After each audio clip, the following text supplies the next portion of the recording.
his friend. He comes over here, just opens up my front door, and he'll do stuff outside whether you like it or not. He just does it. So I think he's going to mow. My other daughter let me know that he probably mow. So I don't know what's going to happen with that. I'm sorry. No, it's not your fault. No, I tell them I have Sabbath school in the morning. Yeah. People forget. Well, maybe it won't disturb you, though. We'll see. Hey, Marie, you invite him to come in and listen. And listen. He won't. Once he knows that I'm on here now, he won't. Good morning, Barbara. Good morning. Good morning, Barbara. Good morning. Good morning. So any noise or racket, because I don't expect it at that particular time, whatever it is. I'm just warning you ahead of time. Yeah. Well, we can pray for the best, right? Yes.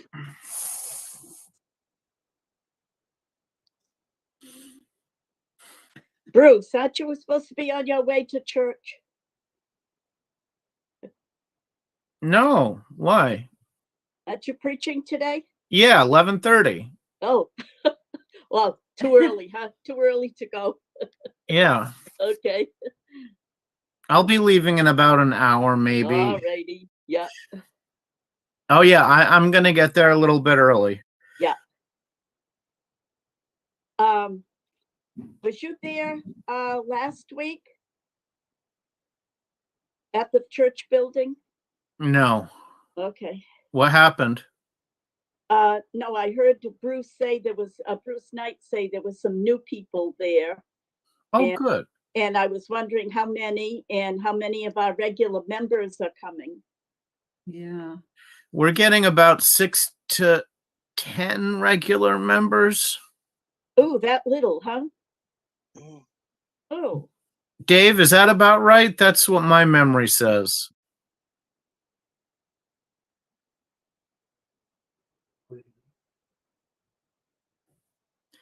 Yeah, it's not very many. Okay. I think once we're sure that this is all over and done with. Well, it's difficult. Like, I tried Bible study. I don't want to miss the Bible study. Oh, I'm sorry. Was I talking over someone? No, you weren't. Go ahead, hon. No, I mean, if I, tried to get to church, I would have to miss some of the Bible study, and I don't want to miss the Bible study. I would miss all of it because you know how I get so much out of it. Yeah. When I see when I read the Review and Herald and the other magazine that comes, the amount of meetings personally that are now taking place, masks off, some people have masks on. I mean, the Adventist people are meeting everywhere, doing everything. Yeah. Well, we lost a few people by death too, Good morning, everybody. Good morning, Sam. Good morning, Sam. Good morning, David. Good morning.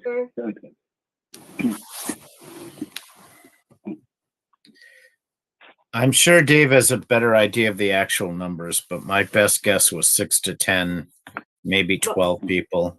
Well, the couple of times that you're up there in front, a couple of times a month. Does Yannick come? And her son, Rose Angel? No. Wow. Oh, I don't see him for a while because Yannick need a ride. Sometimes I call her and say, hey, you have free time to call me. Sometimes I call her and say, oh, I can go. I need to go too, right? With her husband, something like that.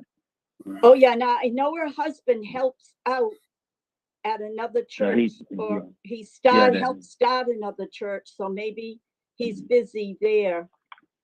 mm.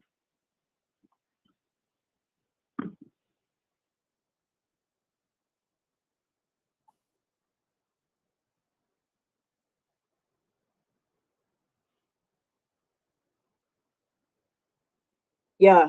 Okay.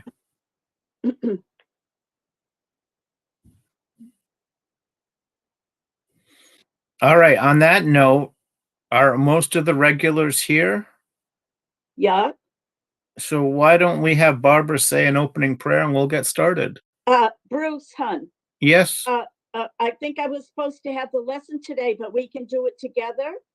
Oh, absolutely, Barbara. I'll shut up and you can lead. Bruce always forgets. Well, no, because last week we talked and you said you could prepare in case I wasn't able to do it today. I thought you wouldn't at all. Well, I mean, you always, have something to add to the lesson, but because you were going to preach, you'd be getting your preaching sermon ready. Okay, well, That's where the communication. So, take over, Barbara. Oh. No, lead out. Lead out. That's right. Okay, let's bow our heads for a moment of prayer. Our dear Heavenly Father, we thank you for this privilege of having virtual Sabbath school. It is such a blessing to all of us. I know it's a blessing to me to see faces, to hear voices, that I can still make a connection at the end of the week on Sabbath with my beloved church members. Be with us, Lord, as we open this lesson, this study we've had this week. More tragedy, dear God, just more tragedy. With all that has gone on in this lesson, let us always remember that the love you have for us, you want us to do well, you want to save us, you want us to bring us to heaven one day. And we need your spirit, Lord, to guide us along the way and to keep us on the right track. Thank you for David and Murray for keeping us always connected. And I pray this in Jesus' name. Amen. Amen. Thank Thank you, Barbara. You're welcome. And I do appreciate all your faces or your voices, that I'm still living in a real world. I said to my husband, 2.5 years of this being crippled up, COVID, only going to doctor's appointments. This is a treat at the end of the week to get together with like believers and see your faces and hear your voices. Okay, all nations and Babel. We're just getting over the flood. They're getting through the flood. People are beginning to be born and peopled on the earth. I have a lot of thoughts that I could go down, a lot of rabbit trails about how long it took them, that they were up there near the where the ark rested, and Noah's sons were beginning to have families, and they were multiplying, and they moved off from down there and they went toward where we know Babylon is, the Tigris and Euphrates rivers and what have you. So lots going on. And Bruce Dunham, read the memory text, please. Absolutely. Therefore, its name is called Babel, because there the Lord confused the language of all the earth, and from there the Lord scattered them abroad over the face of all the earth. After the flood, the biblical account shifts from a focus on the single individual to Noah, to his 3 sons, Shem, Ham, and Japheth.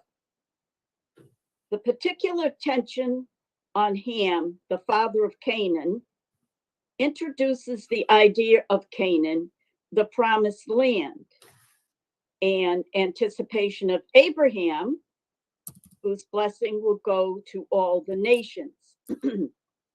However, the line is broken by the Tower of Babel. Once again, God's plans for humankind are disrupted.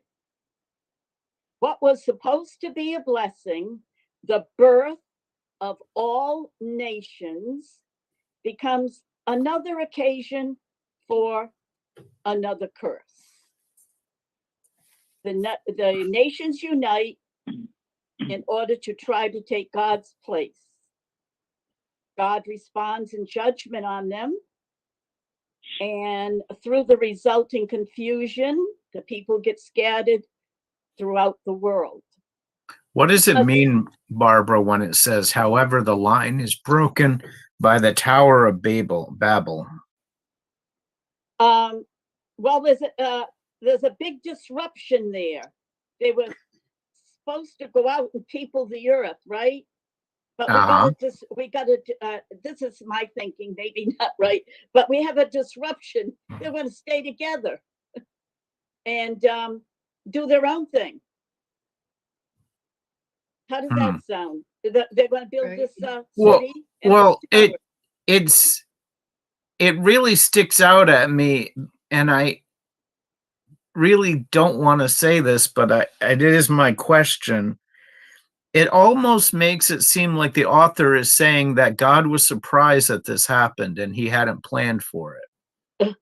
We know he wasn't surprised. Well, no, but when I read that, I'm like, well, I agree with you, Barbara. He wasn't surprised, but it makes it confusing what the author is saying. Okay. And you know the author was Moses, right? He wrote this history. No, I mean the author of the Sabbath school lesson. Oh, okay. Sometimes there's a page here.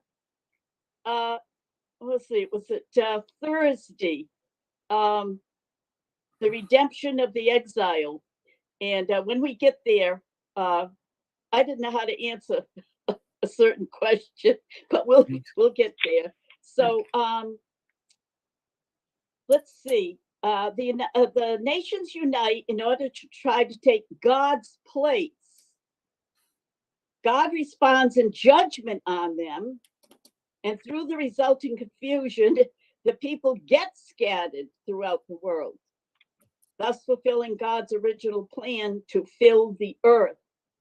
In the end, in spite of human wickedness, God turns evil into good. Now, here's where I have, because of the state of the world, I say to myself, yeah, they were supposed to disperse. And here I read the sentence, God turns evil into good. But it doesn't seem very good now, does it? No, it changed. I can't see Pat's face. I wonder how I can move my face off her face. Oh dear. Let me just see if I can do this again. Maybe they'll stick me in a corner. Oh, there I am. Now I can see Pat. Good. Hi, Barbara. We couldn't see you before. We couldn't see you. Okay, so in the end, in spite of human wickedness, God turns evil into good. He has, as always, the last word. The curse of Ham and his father's tent, and the curse of the confused nations at the Tower of Babel will eventually be turned into a blessing for the nations. So very interesting. And Ellen White, does anybody have an Ellen White notebook? Yeah, I do. I do. Okay, Bruce, page 34. Yep. At the very top, thoughts from the Mount of Blessing. The story of redemption. Yep. This would be, the thoughts from the Mount of Blessing. on page 34 at the top. Oh, okay. I have it online, and it starts with, oh, are you on Sunday or are you on Saturday? I'm on Saturday. Oh, mine doesn't have that one. Okay. I'll read it. It's from Thoughts from the Mount of Blessing. Mhm. With untold love, our God has loved us, and our love awakens toward him as we comprehend something of the length and breadth and depth and height of his love that passeth knowledge. By the revelation of the attractive loveliness of Christ, by the knowledge of his love expressed to us while we were yet sinners, the stubborn heart is melted and subdued, and the sinner is transformed and becomes a child of heaven. God does not employ compulsory measures. Love is the agent which he uses to expel sin from the heart. By it, he changes pride into humility and enmity and unbelief into love and faith. Can I read the story of redemption? Oh, that's okay. Yep, that's for Sabbath afternoon. Yep, okay. Yep. Some of the descendants of Noah soon began to apostatize. A portion followed the example of Noah and obeyed God's commandments. Others were unbelieving and rebellious, and even these did not believe alike in regard to the flood. Some disbelieved in the existence of God, and in their own minds accounted for the flood from natural causes. Others believed that God existed and that he destroyed the antediluvian race by a flood, and their feelings, like Cain's, rose in rebellion against God because he destroyed people from the earth and cursed the third time by a flood. Those who were enemies of God felt daily reproved by the righteous conversations and godly lives of those who loved, obeyed, and exalted God. The unbelieving consulted among themselves and agreed to separate from the faithful, whose righteous lives were a continual restraint upon their wicked course. They journeyed a distance from them and selected a large plain wherein to dwell. They built them a city, and they conceived the idea of building a large tower to reach unto the clouds, that they might dwell together in the city and tower and be no more scattered. Yep. I was rereading Patriarchs and Prophets, this Tower of Babel. How many times have we read that how wicked they became, and these people did too, after the flood and the building of the city and the tower, and what they were doing? They were sacrificing their children. Yep. That's how bad they had become so shortly after the flood. Wow. Just unbelievable. I had to reread that this morning, that I hadn't, mistaken that. They were sacrificing their children. Mm-hmm. Anything anybody wants to ask or add to Sabbath's lesson? I've been listening to different sermons by David Asscherick, and he makes the point that child sacrifice is the ultimate in a works-based religion. If I give animals and I'm forgiven, then if things continue, I have to give more and more valuable animals. Until I get to the end where the only thing that's left for me to do is to give my firstborn to win this approval. Yeah. And he was talking about sacrifice your son, your only son that you truly love, Isaac. Yeah. and he was making that same comment. I just thought it fit in here, and it was a nice explanation of what we're seeing, even though it's how bad and off the mark man's minds become. Yeah. How much we have to guard our bodies, our minds, our souls, and our spirits, or you can go right off the track. you really like- can. It really like is that easy. like these people. Just horrific. Let's go to Sunday and get in our Bibles to Genesis 9. And we need Pat, if you read from Genesis 9:18 to 27, please. Okay. Now the sons of Noah who went out of the ark were Shem, Ham, and Japheth, and Ham was the father of Canaan.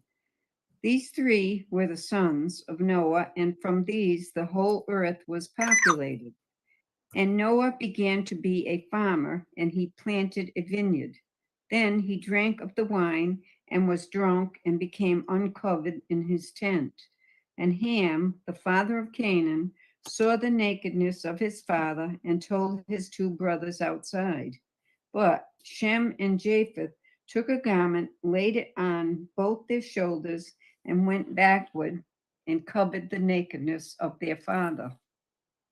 Their faces were turned away, and they did not see their father's nakedness. So Noah awoke from his wine and knew what his younger son had done to him. Then he said, "Cursed be Canaan, a servant of servants. He shall be his brethren." And he said, "Blessed be the Lord, the God of Shem, and may Canaan be his servant. May God enlarge Japheth, and may he dwell in the tents of Shem, and may Canaan be his servant."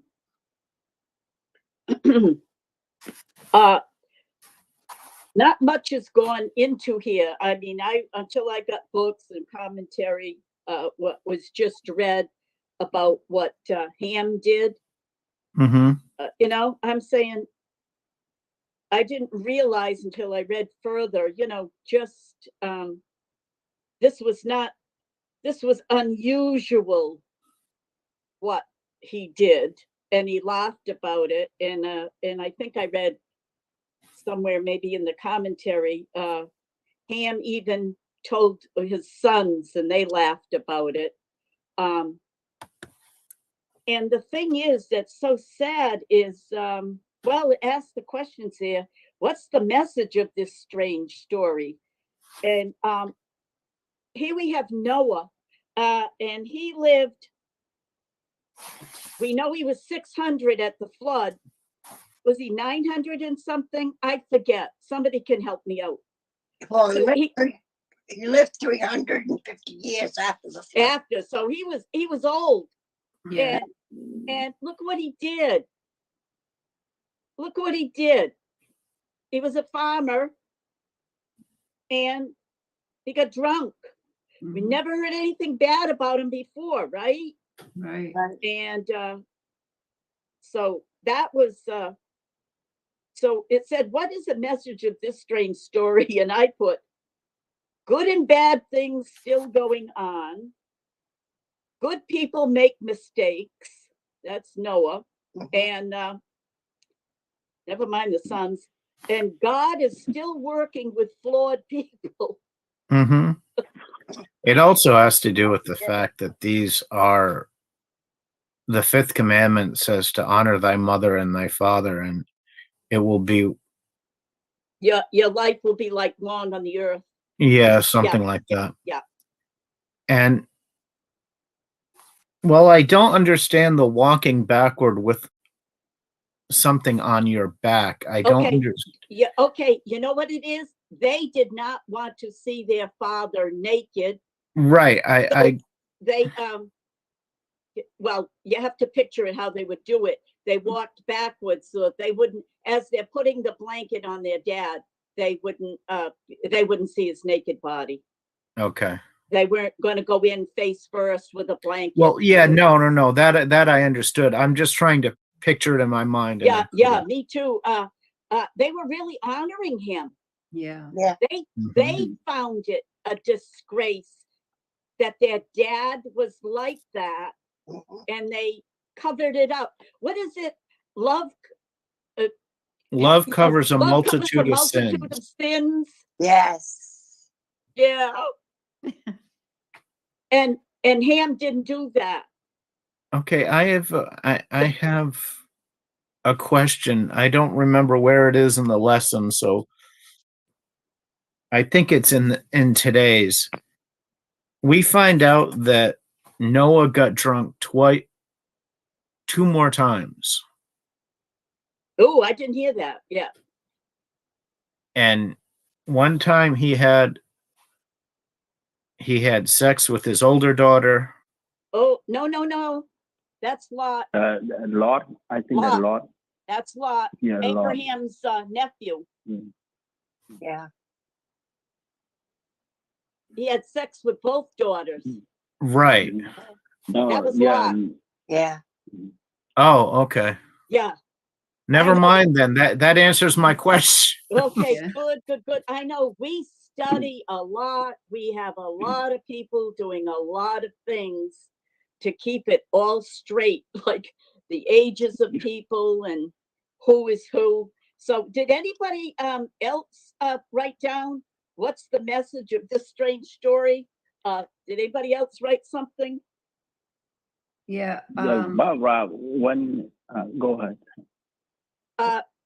Well, go ahead, Pat, and then Okay. Sam. Well, we need to have respect for our parents. You know, Okay, unlike Ham, who left his father uncovered and told others about what he had seen, you know, and laughed about it. Yep.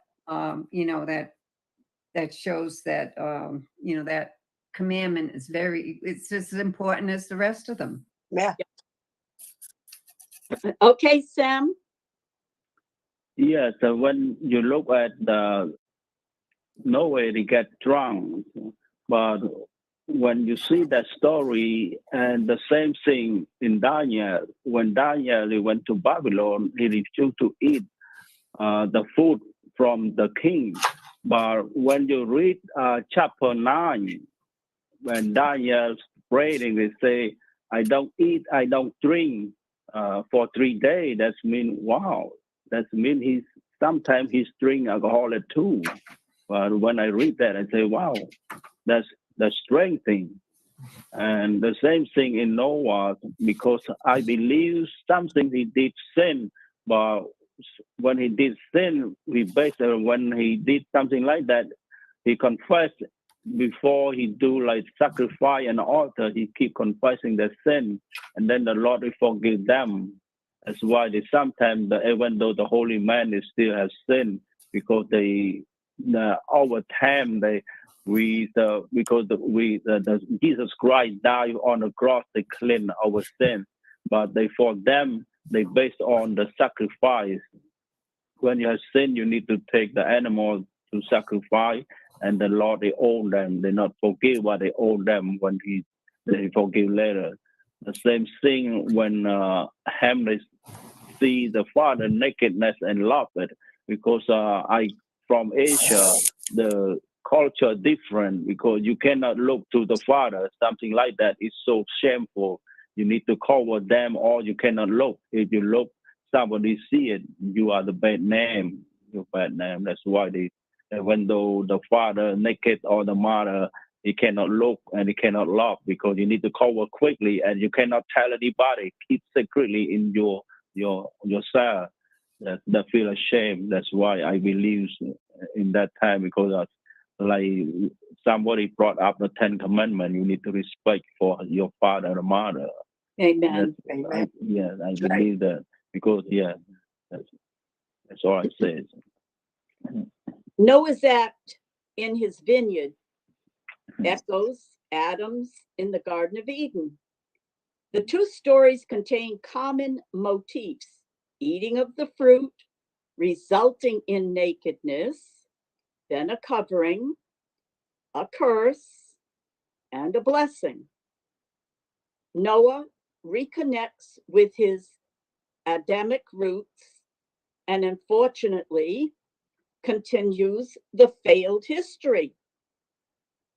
The fermentation of fruit was not a part of God's original creation.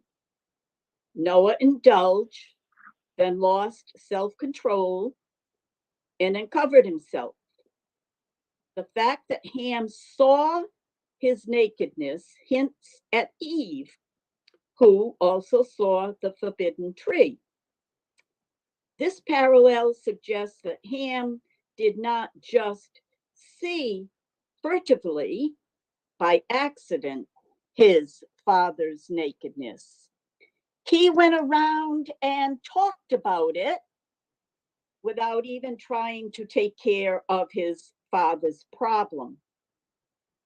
In contrast, his brother's immediate reaction to cover their father while Ham left him naked implicitly denounced Ham's actions. Marie, please read the next paragraph, hon. The next issue. Okay. The issue at stake here is more about the respect of one's parents. Failure to honor your parents who represent your past will affect your future. Hence the curse, which will influence Ham's future and that of his son Canaan. Okay, you can read the next one, hon. Of course, it is a gross theological mistake and ethical crime to use this text to justify racist theories against anyone. The prophecy is restricted to Canaan, Ham's son. The biblical author has in mind some of the corrupt practices of the Canaanites. In addition, the curse contains a promise of blessing, playing on the name Canaan, which is derived from the verb Cana, meaning subdue. It is through the subduing of Canaan that God's people, the descendants of Shem, will enter the promised land and prepare the way for the coming of the Messiah, who will enlarge Japheth in the tents of Shem. This is a prophetic allusion to the expansion of God's covenant to all nations, which will embrace Israel's message of salvation to the world. The curse of Ham will, in fact, be a blessing for all nations, including whichever descendants of Ham and Canaan accept the salvation offered them by the Lord. So I thought that very last sentence is very important. The curse of Ham will in fact be a blessing for all nations, including whichever descendants of Ham and Canaan accept the salvation offered them by the Lord. Noah, the hero of the flood, drunk? What should this tell us about how flawed we all are and why we need God's grace every moment of our lives? Well, when we sin, God is there to forgive us. Amen. Do we maybe I've missed something and somebody can always pick up because we read so much. I don't see or hear Noah being like repentant that he shouldn't have done this. No, Did anybody pick up on that? Did it twice more. He did it twice more? Yeah. I don't remember that. So I have to read more. I don't remember him doing it more. He gives a genealogy of what's going to happen with the sons, with each one, how they're going to act and behave. But I didn't, hear him, like when he got off the boat, he immediately made an altar. An altar, yes. Right. He was so thankful and grateful. But when he made this big mistake about getting drunk and, what went on, I didn't hear about, he felt badly about that. By accident that he didn't realize that it was fermented? No, it No, would I have told us that. What? It would have told us that, the Bible. Oh, So I don't think that he was- would have probably noticed it right away, but it didn't seem like he gave up on it. yeah. Okay, so he realized, so what we're saying is he realized that it was fermented. He drank it to excess, Mhm. and then he had sex with his daughter. No, No, he it didn't. didn't. That was Lot. No. That was Lot that did that. I thought we were talking about Lot. I'm so No. confused. Okay, Bruce, you got to get on the right page, or I'm sending you. to I the- am so lost, Barbara. Okay. Since I'm causing confusion and I don't want to be an agent of confusion, I'm going to say good night for now. Good night, Bruce. Okay. Anybody on Sunday want to say something or add something? Okay, we'll move on to Monday. The Genesis Genealogy. The chronological information about Noah's age makes us realize that Noah serves as a link between the pre-flood and the post-flood civilizations. The last two verses of the preceding story, Genesis 9:28 and 29, takes us back to the last link of the genealogy of Adam, Genesis 5:32. Because, now get this last sentence, because Adam died when Lamech, Noah's father, was 56 years old, Noah must surely have heard stories about Adam, which could have been transmitted to his descendants before and after the flood. It's always interesting to see where our lives overlapped. Yeah. And like when I said, was it Methuselah that helped with the building of the ark? Right. Yeah, you think it was, you take it, most of the time it's just Noah himself, but there was other people that did help him, and Methuselah stands And it out. said Enoch. Enoch, also. yeah, was there, so he had help, and they were godly men too.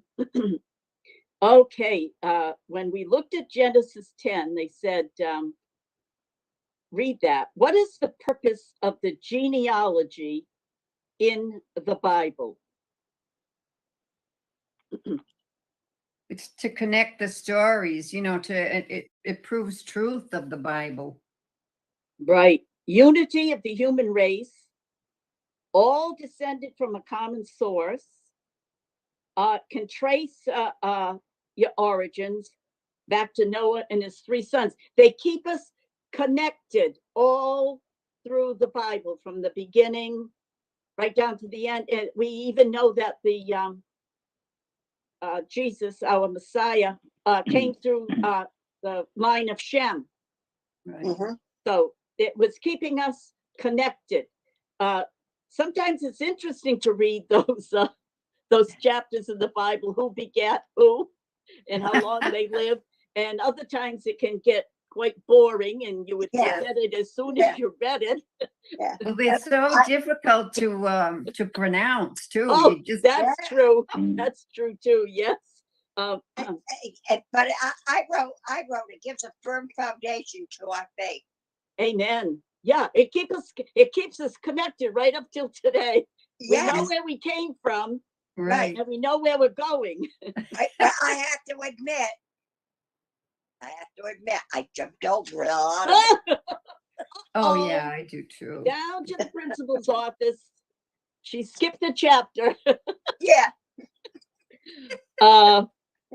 Okay, we're still on Monday. The Biblical Genealogy has 3 functions. First, it emphasizes the historical nature of the biblical events, which are related to real people who lived and died and whose days are precisely numbered. Second, it demonstrates the continuity from antiquity to the contemporary time of the writer, establishing a clear link from the past to the present. Third, it reminds us of human fragility and of the tragic effect of sin's curse and its deadly results in all the generations that have followed. And it's one sad event after another. And we know we have a great big event coming up. Excuse me. That's going to be tragic. We can't say we haven't been warned. Pat, if you would read the paragraph, second paragraph down, begins with the Okay. word note. Yeah.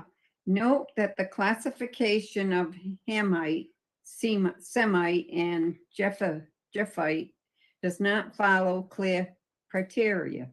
The 70 nations foreshadow the 70 members of the family of Jacob and the 70 elders of Israel in the wilderness.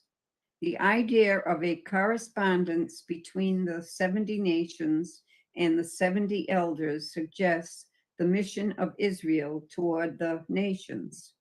When the Most High divided their inheritance to the nations, when he separated the sons of Adam, he set the boundaries of the peoples according to the number of the children of Israel. Along the same line, Jesus sends 70 disciples to evangelize. No, Oh. that was very interesting to read, but Yeah. I can't say I grasp it all. But it was interesting to read how some people bring things together like this. It's very interesting. What the information shows us is the direct link between Adam and the patriarchs. They all are historical figures, real people from Adam onward. This also helps us understand that the patriarchs had direct access to witnesses who had personal memories of these ancient events. So it keeps us all connected. And Ellen White wrote, let's see, page 36.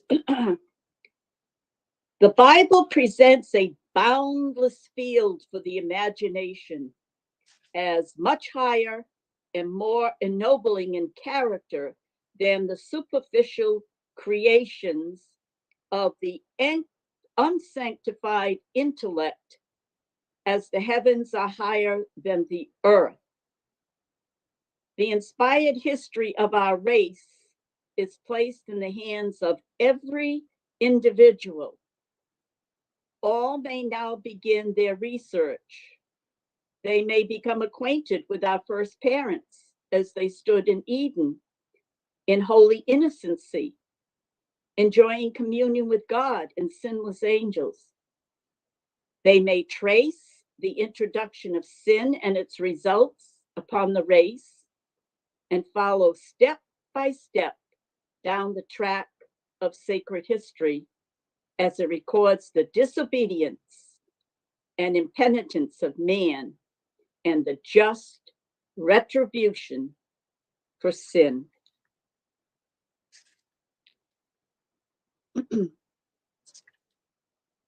Down in the pink on Monday. It said, when you read Matthew 1:1-17, what does this teach us about how historical all these people were? Why is knowing and believing that they were real people important for our faith? And who did it ask us to read? Matthew in the New Testament, right? Right. And Yeah. if you read that all out, and I did, it mentions all these people. So Old Testament is right, being quoted right in the New, still keeping us all connected. And this would be like personal. Why is knowing and believing that they were real people important for our faith? Well, it gives us that foundation to realize it. Yeah, that this has all been real from the beginning, from God making Adam and Eve right through all these things that we're reading about, the flood, the Tower of Babel, how the people got dispersed. And then we hear Matthew speaking of it in the New Testament. There are That- real witnesses to the events. What They're did real you say, Pat? people. Pat, repeat that, hun. Oh, well, I just, you know, there I are think we real have problem with the witnesses. microphone. Oh, I'm sorry. What, Sam? I think they have problem with the microphone, etc. The feedback. We didn't I get cannot hear. we didn't get all of what Pat had made a comment on. Yeah. You want to repeat? But- No, I Say- just, you know, the witnesses, you know, yeah, okay, I'm talking over, I think. No, you were just breaking up, hun. You were breaking up. Oh. Yeah. Oh, I'm Um, sorry. No, but so, see, now the New Testament is keeping us all connected. What would happen Yeah. in the Old, that, we're still staying connected. Yeah. Okay, one language. Okay, they want us to go to Genesis 11. Okay, Sam, you want to read that Genesis 11, 1-4? Hold on, please. Yes. I turned back to another book, but now I didn't turn back. Genesis 1-4, right? Yes, please. Okay. And the whole earth was of one language and one speech. And it came to pass as they journeyed from the east that they found the plain in the land of Samaria, and they dwelt there. And they said to one another, Go to let us make a brick and burn them truly. And they had a brick for the stone and a smile, and had they for mortar. And they said, Go to, let us build us a city and tower, whose top may reach unto heaven, and let us make us a name, let we be scattered abroad upon the face of the whole earth. It's interesting there in that fourth verse. Let us make a name for ourselves, lest we be scattered abroad over the face of the whole earth. And that was what they were supposed to do. So already they're rebelling. We're going to do something different. And I don't know if Dave or maybe Bruce or somebody read, wasn't the flood at least 126 feet over the top of the highest mountain at that time of the flood? I think that's no, what I 15 cubic feet, Barbara. Over the mountain, 15 cubic feet, not 150. The 150 from the earth to the earth to the top, from the bottom to the top, was the over the mountain on the 15 cubic feet. Yeah, and then when the flood came, how many feet over the top of that? I think it was like Uh, 126, No, 15 feet on top of the mountain. 15 feet. Okay. Yeah. So they were gonna try to build above that.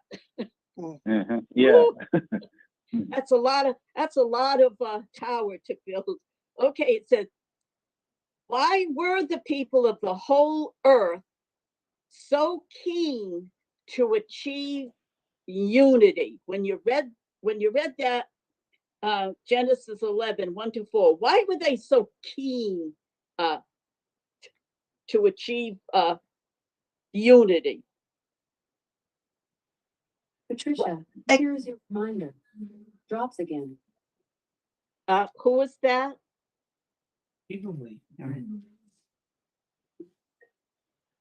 We don't get it. I don't know. Patricia, here's the reminder. Drops again. I hear Oh. Again, I hear another lady like talking, but I don't know who it is. No, that Like was, I'm so Patricia, sorry. like- I have a reminder, put Robert's drops in his eyes and it just, know, Okay, like- go do Robert's eyes. all right. I'll be back and forth. The whole class will help you do it. Okay, he's only got 4 of them. Don't poke Robert's eyes. All righty. Thank Okay. you. I can you're hear wel- you though. All righty, hon. I put down they were rebelling, so they didn't believe God for one thing. So, we don't believe him, so we're going to do something different. They wanted to make a name for themselves. yeah. So they were still rebelling, and they wanted to be independent from God, and they wanted to get away from all the people that were for God and were trying to preach to them. Mhm. They wanted to get away from that. So down they went to where, near where, or right where Babylon itself was situated. Well, I guess it's a beautiful area. There's 2 rivers there, the Tigris, the Euphrates. The land was fertile. I always think of it as very sandy. Nothing there, but evidently at that time it was, even despite the flood, it was a good area to be in. And they were just completely rebelling. Mhm. Anybody else write something there that they put? They want to top God. They want to top God. That's what it means about making a name for themselves. Yeah. Yeah. to think- Go ahead, Sam. Barbara. Yeah. When you go back to Genesis 10 verse 9 to 10, the idea to build the tower is from Memrod. Memrod is a wise guy, and then he built up his kingdom. He's the first. I think he's the first kingdom. He's the first king after the flood because he's a warrior. Yeah, he started to I read the verse Genesis 10 verse 9. He was a mighty hunter before the Lord.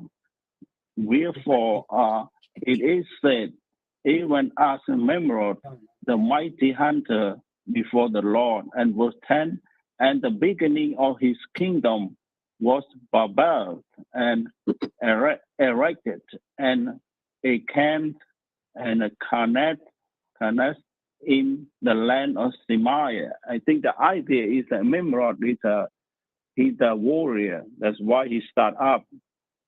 And after he start up, when I read the story and I listen to somebody's sermon, they say when Memrod has married with a wife, but I forget his name. Why I thought I not write it down. It's easy to remember, but after so long they forget it. Because when his wife get a fee and they have the baby, and then his wife he's a fear guy to assassination Memrod, and then Memrod died. But after Memrod died, his wife take over his kingdom, and then he introduced the sun worship. And then he say when Memrod died, he rebirthed in her womb, and then he become the queen, and he start the sun worship like that. And you look at like Egypt and you look at the India, all the same. You look at the sun worship because it starts from the baby. Yeah. Yep. That's the idea. The idea, because the Bible, that means the gate of God, the gate, the door, like the gate of God. Yeah, and the door of God. That's why they try to build. Yeah. Yep. The phrase, we're on Tuesday's lesson, the phrase the whole earth refers to a small number of people, those alive after the flood. And when they say that small number of people, I say to myself, oh, I want to know how many that was. How many was that? I want to know how many were living there. The reason for this gathering is clearly indicated. They want to build a tower to reach the heavens. In fact, their real intention is to take the place of God himself, the creator. Significantly, the description of the people's intentions and actions echo God's intentions and actions in the creation account. They said, and it tells you to compare with Genesis, let's make, and compare, their intention is explicitly stated. Let us make a name for ourselves, an expression that is exclusively used for God. If you would read the next paragraph, Pat. In short, the builders of Babel entertained the misplaced ambition to replace God, the creator. We know who inspired that, don't we? The memory of the flood surely must have played a role in their project. They built a high tower in order to survive another flood, were another to come, despite God's promise. The memory of the flood has been preserved in Babylonian tradition, albeit distorted, in connection with the construction of the city of Babylon. This upward effort to reach heaven and usurp God indeed characterized the spirit of Babylon. This is why the story of the Tower of Babel is such an important motive in the book of Daniel as well. The reference to Shinar, which introduces the story of the Tower of Babel, reappears at the beginning of the book of Daniel in order to designate the place where Nebuchadnezzar has brought the articles of the Temple of Jerusalem. Among many other passages of the book, the episode of Nebuchadnezzar erecting the golden statue, probably on the same place in the same plane, is the most illustrative of this frame of mind. In his vision of the end, Daniel sees the same scenario of the nations of the earth gathering together to achieve unity against God. Though this attempt fails here, as it did at Babel as well. Wow, though. See how it's all connected? Daniel is mentioned here. Yeah. The different activities that went on there in that particular area. Yeah. And it keeps us all connected as we do each of our studies. It said at the bottom in the pink, a famous French writer in the past century said the great purpose of humanity was to try to be God. What is it about us, starting with Eve and Eden, that gets drawn into this dangerous lie? What is it about us? Yeah, it's power and greed. Yeah, power Yeah. and greed. Yeah, we're gonna know better than God. Yeah. And he created us. Yeah, he created us. Yeah. Yeah. Our old man of sin just gets the better of us and jumps right up and takes us by the throat and and said, we're going to do something different. And we know, and as Pat has read here somewhere, we know who's behind all of this, right? That's Yeah. right. We know who's right there, got us by the throat and try to get us by the brain so Yeah. that we'll rebel against God. I didn't pick anything out from Ellen White on this particular Tuesday study. Does anyone have anything they would like to bring out, or they underlined, or they had a question on? No, the only thing on the language, I always wondered why, there were so many languages, and this tells us why. Okay. When we get to Thursday, why the question is asked, why is God dispersion redemptive? Now that'll be interesting when we get there. Why he did the languages, and why was that redemptive? So when we get there, it'll be interesting how you folks Yeah. answer that. Okay. Now on Wednesday, titled "Let Us Go Down."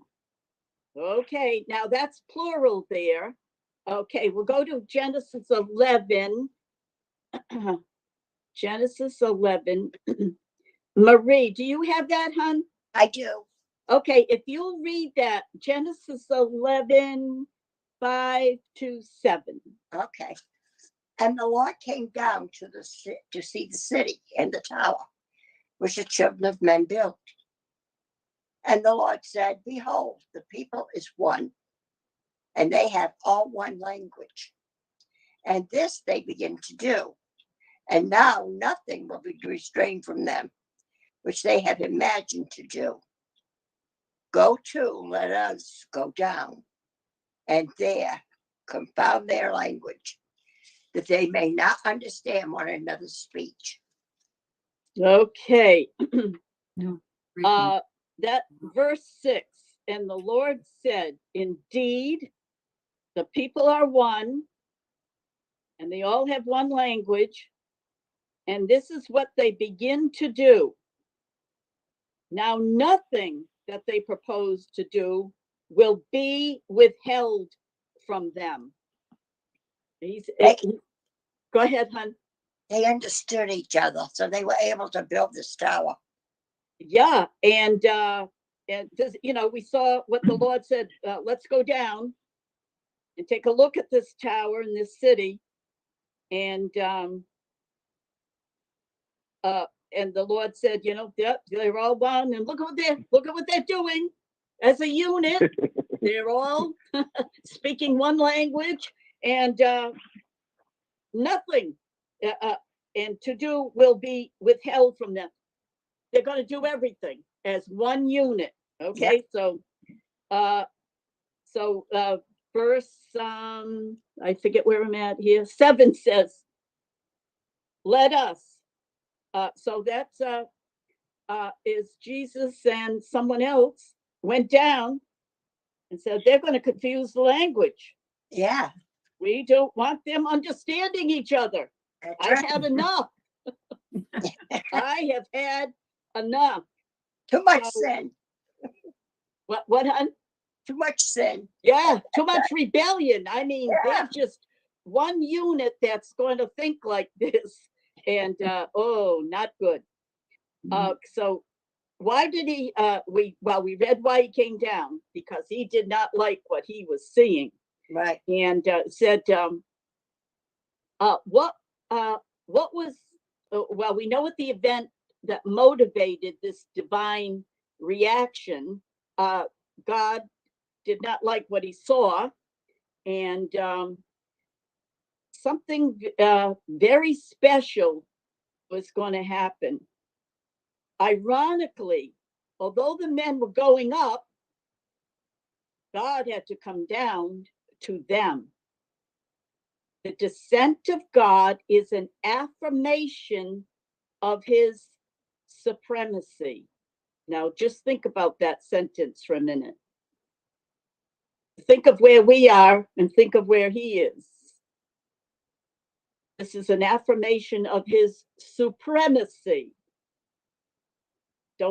We can't forget that. God will always be beyond our human reach. That made me feel a little sad there because I don't think of him beyond my reach. How did that sentence hit you? God will always be beyond our human reach. I know he's, supreme, but then again, we always hear he's always with us. Yeah. So I didn't want to feel like he was out of reach. No, I think that's for like people that want to go above him, maybe. Yeah, Yeah. Like, yeah. He's Yeah. he's giving them a warning. I'll agree with that, Pat. Yeah. Any human effort to rise up to meet him and to meet him in heaven is useless and ridiculous. When you think of what they were doing, when you think of the Tower of Babel, Yeah. that was ridiculous. And they were going to go up in the clouds to find out why there was a flood. They were going to figure out the weather up there. And Ellen White said, while they're building this, there was all rooms in this tower, and they were beautifully outfitted. People lived in them wow. while this tower was being built. That was new to me, Mhm. because You know what I mean? we just read a statement they were building this tower.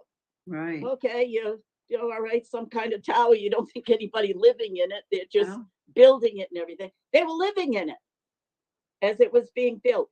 Wow. So they were really Barbara. yeah, okay, Sam.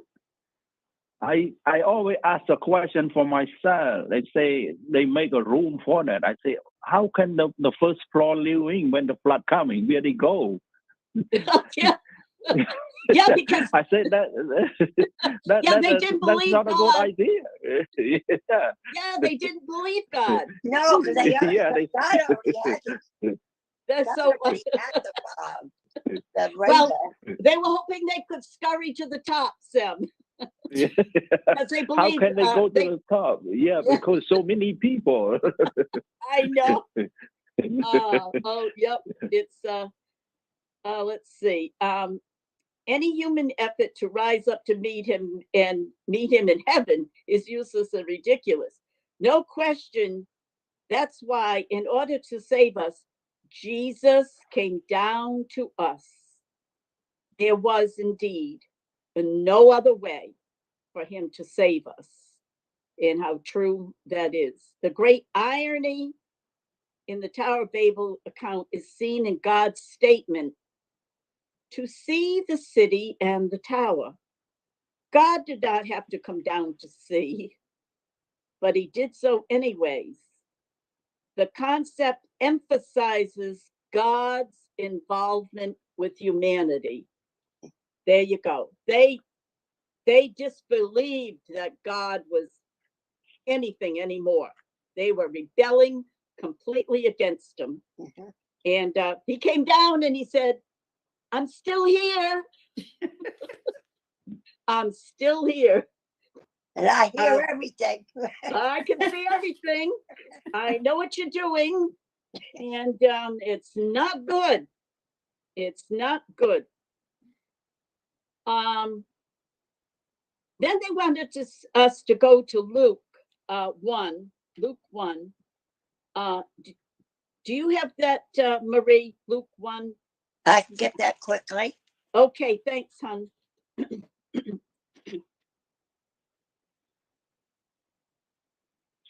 Because the figures on it like they used to Oh. be. I know the feeling. Yeah. I'm sorry, it's taking me a little longer than I thought it would. Oh, you're going to get in trouble, Marie. Hurry up. Oh my. Luke 1. I'm in Luke, but it's It's 26. Yeah, the verse 26 to 33. I gotta get Luke 1 first. Wait a minute. Oh. Almost. Okie dokie. There I am. Luke 1, 26. There you go. And 26, what was it? 33. Oh, 33. Okay. Oh, 33. And in the 6th month of the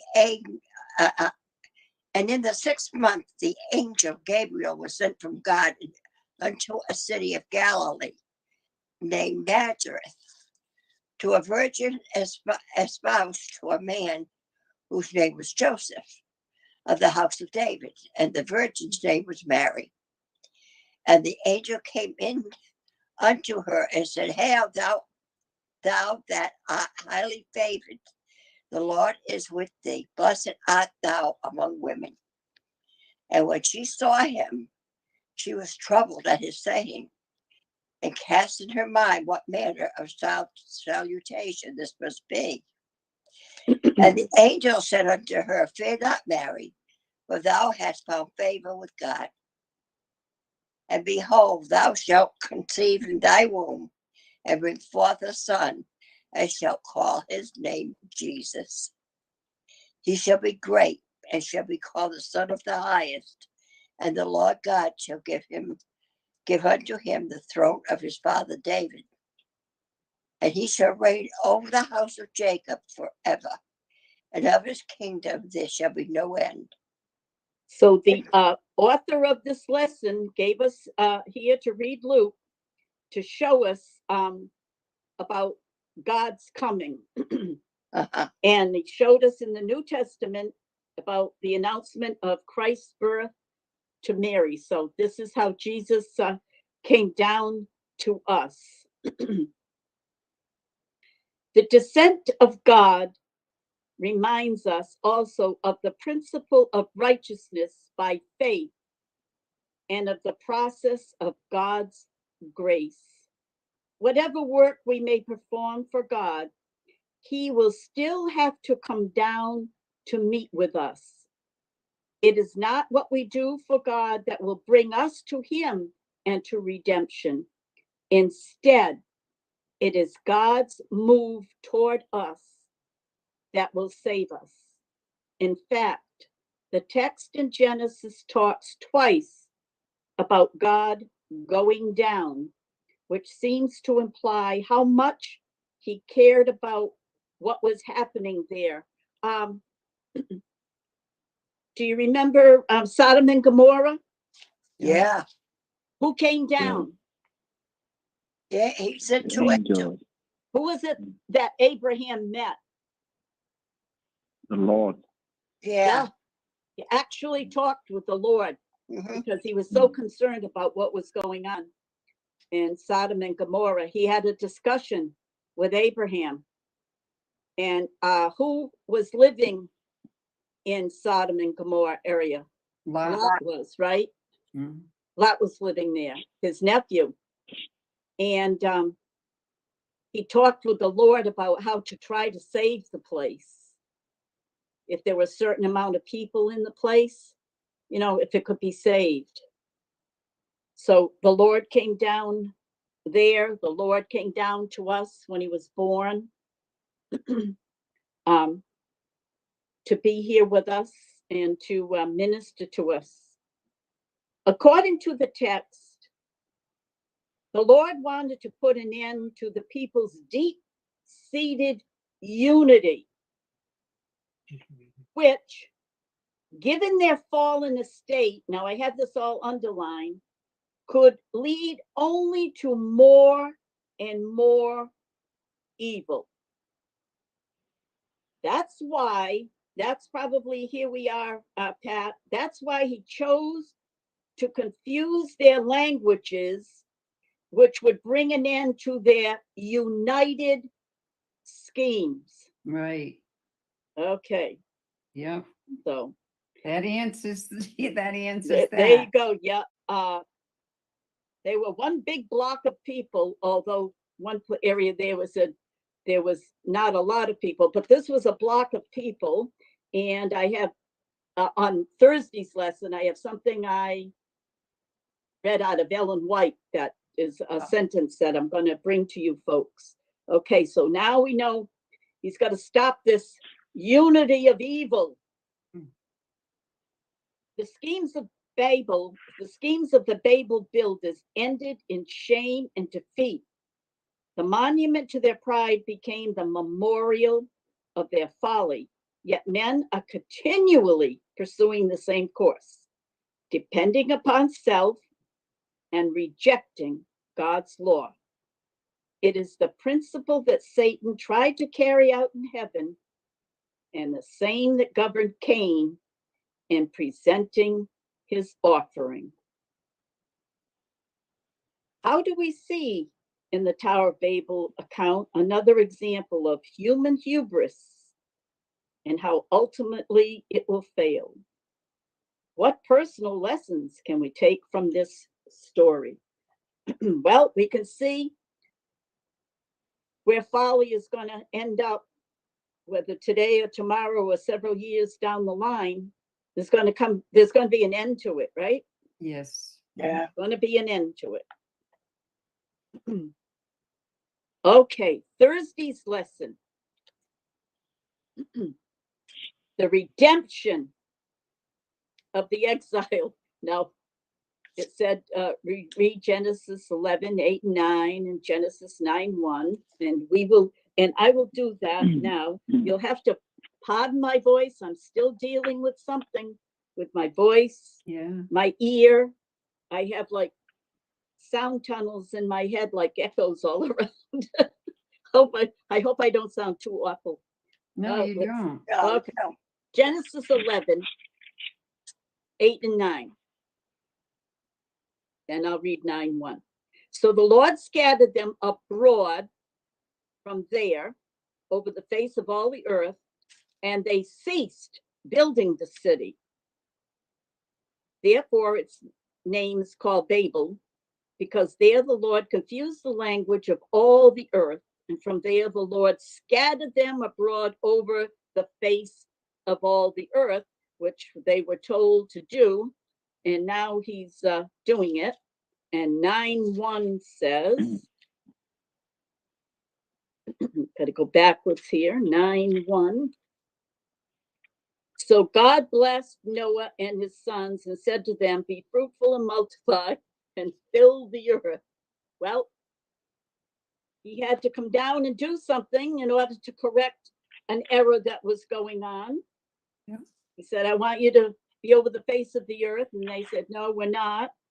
And God had to step in and confuse their languages. Okay, now, why is God's dispersion redemptive? Now, do we all know what the word redemptive means?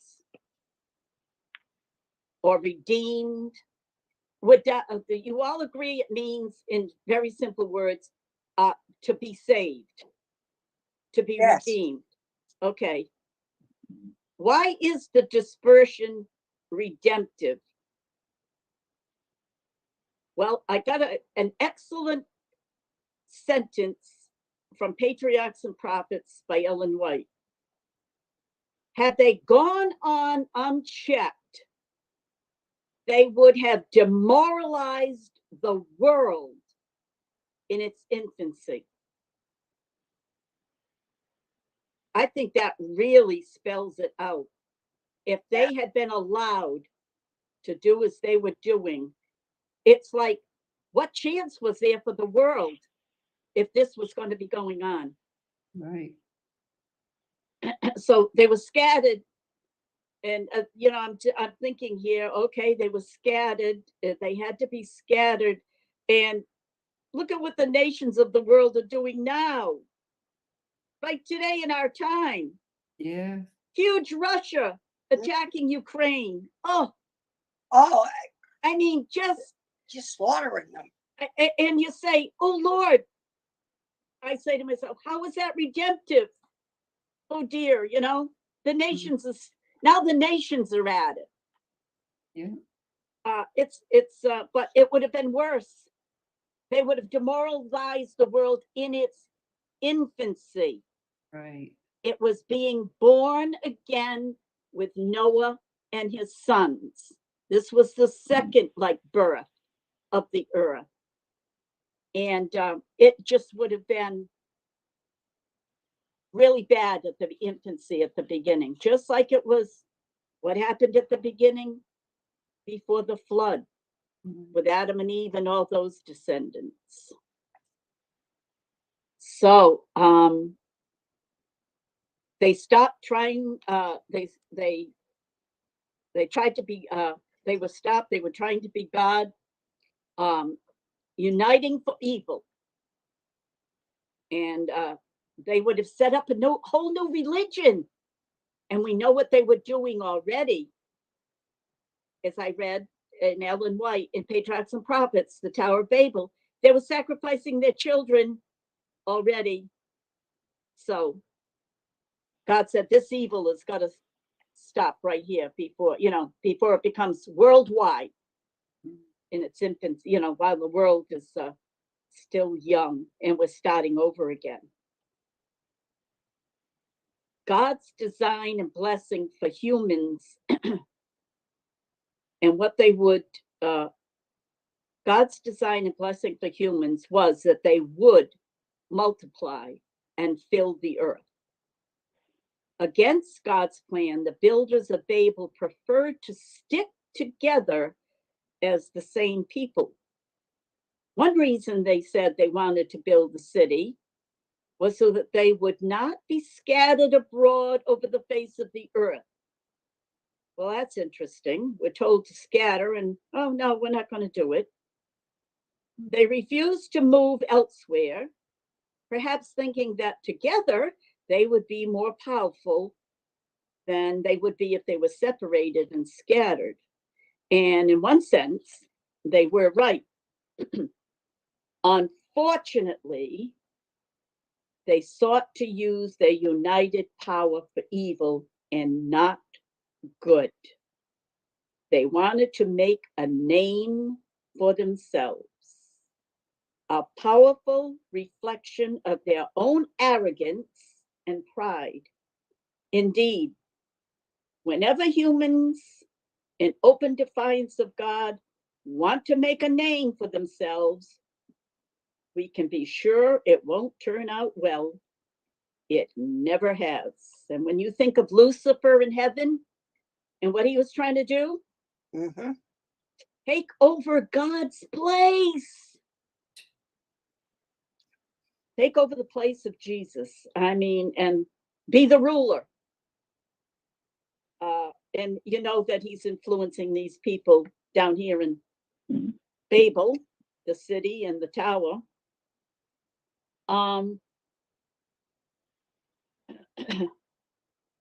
Hence, in a judgment against their outright defiance, God scattered them across the face of all the earth. Exactly what they didn't want to happen. Now, when you think of this, I was thinking of their confusion of languages, how they had to sort each other out to who's speaking what I'm saying so that we could get together as a group and we'll get out of here. So that would be interesting to see how they did that. Who's speaking what and where? And look at the nations of the world today and the different languages and dialects and everything that's spoken. So tremendous undertaking. People sorting each other out. Who's speaking what my language? We'll get together and we'll have to move off away from people who don't speak or talk like us. Interestingly enough, the name Babel, which means door of God, is related to the verb balal, which means confuse. It is because they wanted to reach the door of God, because they thought of themselves as God, that they ended up confused and much less powerful than before. So there was redemption here when you read that particular sentence. There was redemption there. They were less powerful. The men of Babel had determined to establish a government that should be independent of God. There were some among them, however, who feared the Lord, who had been deceived by the pretensions of the ungodly and were drawn into their schemes. For the sake of these faithful ones, the Lord delayed his judgments and gave the people time to reveal their true character. As this was developed, the sons of God labored to turn them from their purpose. But the people were fully united in their heaven-daring undertaking. Had they gone on unchecked, they would have demoralized the world in its infancy.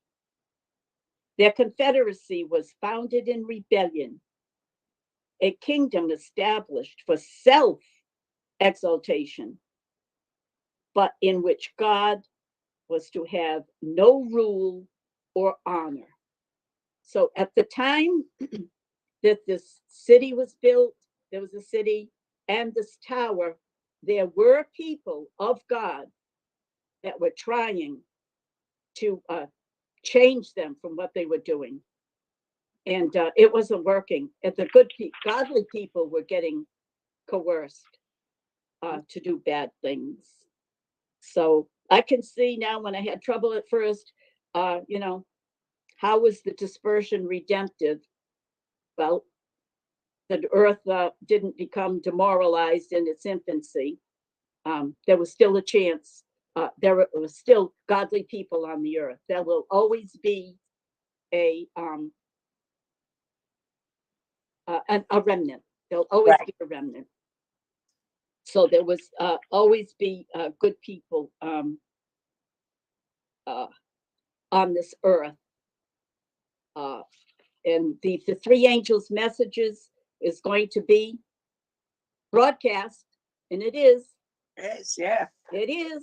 It's going out. That people have got to come back to God, our Creator. And in the pink down there, it said, why must we be very careful about seeking to make a name for ourselves?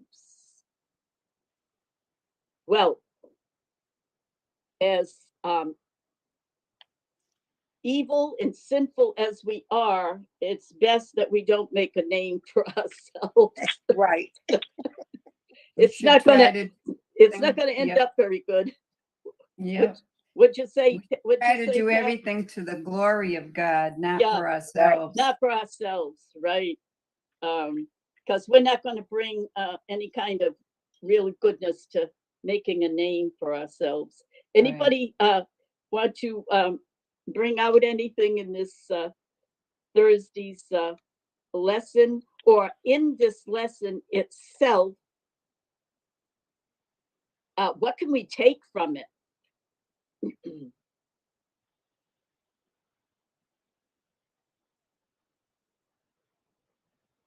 We see the behavior of these people.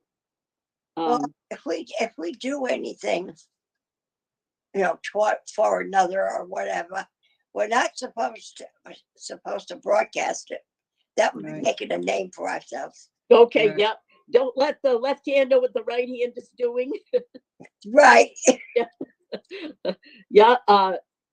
And be humble and grateful. Don't become rebellious. Don't bring shame on yourself like Noah did. That was, you see the good that he did was hundreds of years, and then to have a blemish, you feel bad for him. Well, every single one of them did. David. Look at what Paul was doing in the beginning when he thought he was all it. Yeah. And what he was doing, and he stood by while Stephen was killed. I mean, we all have blemishes, and even in our Bible, as we go through it from beginning to end, all the people that were popular and doing good, they all had a fault. Yeah. And David was after God's own heart. And we say, oh, how? But he was sorry for what he did. When Right. Paul woke up and he could see, well, I'm going in the wrong direction. Mhm. He turned himself around. Mhm. He turned himself around. So, yeah, we make mistakes. It's hope for everybody. Yeah, Yes. we make mistakes. But we can be redeemed. The Lord wants us to recognize him as his creator. It said on Friday's lesson in the pink, it said, what example do we have from history or even the present of the trouble that can come from those who seek to make a name for themselves? And I'll tell you, I wrote it right down right away. You take the head of Russia and what's happening in Ukraine. Oh, it reminds me of that other one there, the German one, Hitler. Hitler. Oh my heavens! Hitler? Yeah, that's what it reminds me of. It's just that they stop putting them on trains to do it. Yeah, Stalin. Yes, all of them. I mean, I say to myself, we know that Satan is behind it. The hubris that we read in this lesson, that these men or even women can take on, that they feel that they can take on the world. Yeah. And just annihilate. And it's, well, Satan is alive and well. Yes. Yeah. We got to be so sad what's going on. Yeah. And this is just a taste of what's going to go on. Remember, there's going to be the United States and a great religious power taking over the ruling of the earth, because things are going to get so bad. Yeah. Weather-wise, economically, what have you. We're all headed in the wrong direction. We got to keep a hold of God and not try to build a city or get a name for ourselves. Amen. Did anybody, I know the reading is from Ellen White's The Tower of Babel on Friday. Did anyone pick out anything there that they wanted to say from that book? How about anybody got anything more they'd like to say? Where we have about 5 more minutes. Any questions that you had? Remember, if you've got a question during a lesson while you're studying it during the week, don't forget to write it down so that maybe some one of us can help with an answer to it. Thank you. Yeah, that's. Yeah. So, yeah, don't forget if you've got a question during a lesson, because sometimes I do. Let's see. I'll finish up with the from Prophets and Kings. God is the maker of all mankind. All men are of one family by creation, and all are one through redemption.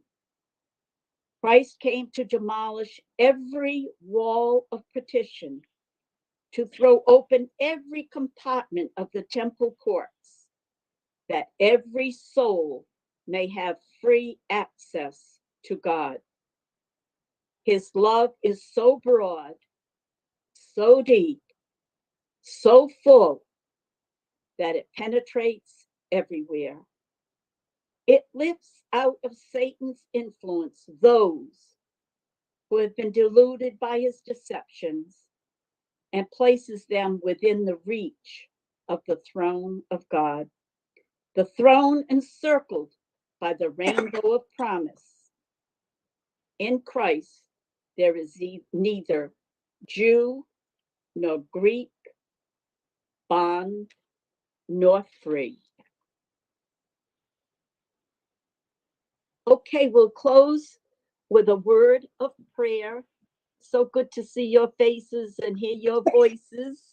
Yours especially, Barbara. Thank you. Oh, you're welcome, Pat. You're welcome, hon. And I want you to have a good week. I hope we get a little bit of warm weather and less blowy this week. And that God blesses and keeps you safe. Let's bow our heads for a moment of prayer. Our dear Heavenly Father, we thank you for this lesson. We thank you for the ability to have Sabbath school through David and Murray, keeping us connected. We thank you that you've been able to have us do this. Lord, may we take from this lesson not to rebel, that what you say and you do are the best, that we should always take a look at the 10 Commandments. They help us to live better. Things do go better when we do. Life is going to have its troubles. You didn't say it would be a bed of roses, but it does go better when we do what you say. Help us to invite your spirit in, that we will say and do the things that you do, Jesus. Keep all my classmates safe through all this week. And I praise you and thank you for all your blessings. And in Jesus' name I pray, amen.